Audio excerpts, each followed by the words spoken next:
Salut, c'est Christophe de CM Football. Je suis très heureux de vous retrouver aujourd'hui pour ce premier numéro de Parlons OM avec OM Passion. Alors je vous mets en condition tout de suite. Dans un premier temps, on va revenir sur le débrief du match face aux Citizens. Je vous donnerai ensuite mon analyse technique et je terminerai par mes tops et mes flops.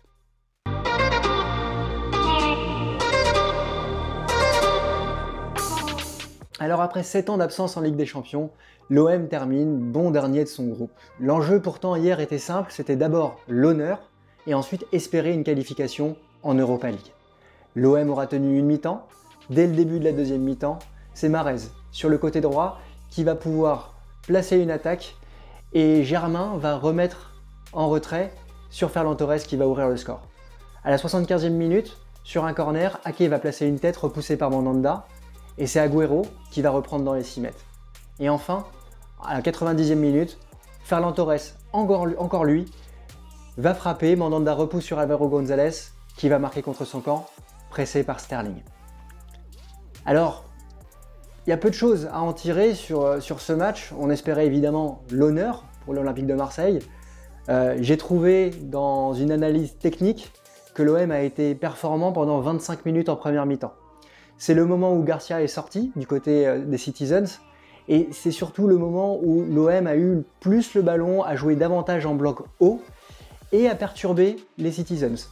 D'ailleurs, c'est à cette période-là que l'OM a pu obtenir 3 belles occasions. D'abord par Germain, qui était trop court sur une passe de Thauvin. Ensuite par Sanson, qui place sa frappe juste à côté du but de Steven. Et enfin par Pape Gueye, que j'ai trouvé intéressant, qui s'est propulsé dans la surface de réparation et qui a buté sur le gardien mancunien. Alors, hormis ces 25 bonnes minutes, l'Olympique de Marseille a été dépassé. Alors, il y a plusieurs raisons. Évidemment, les Citizens, même avec une équipe A', étaient au-dessus. Mais je voudrais revenir sur la tactique défensive de l'OM. AVB avait choisi, en phase défensive, de placer un 5-4-1 avec seul Payet devant et Thauvin sur le côté droit et Germain sur le côté gauche pour contrer les latéraux de Manchester City. Et même avec cette tactique, on a senti les Citizens au-dessus. D'abord dans les phases de possession, parce qu'ils maîtrisent le ballon constamment, et ça c'est la tactique de Guardiola, mais aussi dans les phases de transition. On a senti qu'ils avaient la volonté de changer le jeu et de jouer derrière les défenseurs marseillais.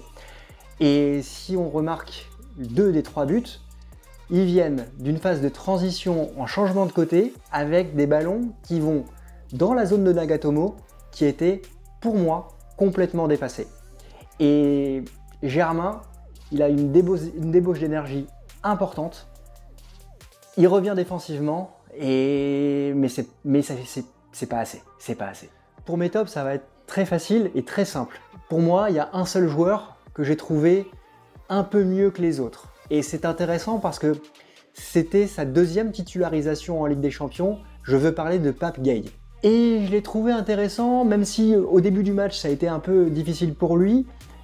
Dès que l'OM a joué plus haut, il était beaucoup plus à son avantage. Et d'ailleurs, c'est pas pour rien qu'il est dans cette occasion et dans cette belle phase offensive des 5 dernières minutes de la première mi-temps.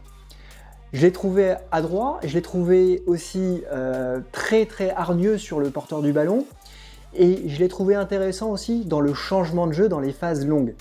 En deuxième mi-temps, juste après le premier but, il y a justement une transversale où il va complètement changer le jeu sur Thauvin et même si c'est un seul ballon en phase longue, ça reste intéressant et j'aimerais le voir plus souvent dans l'équipe d'AVB. Du côté des flops, évidemment, en numéro 1, je vais mettre Nagatomo. Alors, il a été pris pour son expérience en Ligue des Champions, ok, mais il a 34 ans, et on l'a senti dépassé physiquement et tactiquement. Les 2 des 3 buts viennent de son côté. On se rappelle, 48e minute, ça vient de son côté, il est trop court et le marquage est vraiment lâche. Sur le deuxième but, pour moi, c'est entre lui et Strootman au niveau du marquage, et sur le troisième, encore une fois, Bernardo Silva décale Ferland Torres, et c'est encore dans sa zone. Et un autre, je suis mitigé aussi sur lui, c'est Thauvin. Alors je pense qu'on arrive peut-être à un plafond de verre pour lui. Le niveau est peut-être trop élevé en Ligue des Champions, mais là il avait l'occasion de pouvoir tirer l'équipe vers le haut. Et je reste sur ma faim sur ce match. Alors c'est un excellent joueur en Ligue 1, il demande plus de responsabilités, on le sent, mais peut-être qu'il est dans une phase de transition après sa blessure de l'année dernière, donc c'est pour ça que je reste un peu sur ma faim avec lui. Bref, on a l'OM donc qui a perdu 3-0, qui est éliminé de toute Coupe d'Europe. On va avoir 2 matchs de championnat qui sont très intéressants à vivre et qui vont être fondamentaux pour la suite. Monaco samedi et Rennes la semaine prochaine. On va voir comment l'OM va revenir suite à cette défaite.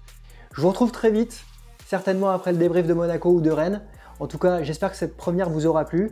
N'hésitez pas à laisser vos commentaires et je vous souhaite une excellente journée. À très vite. Ciao.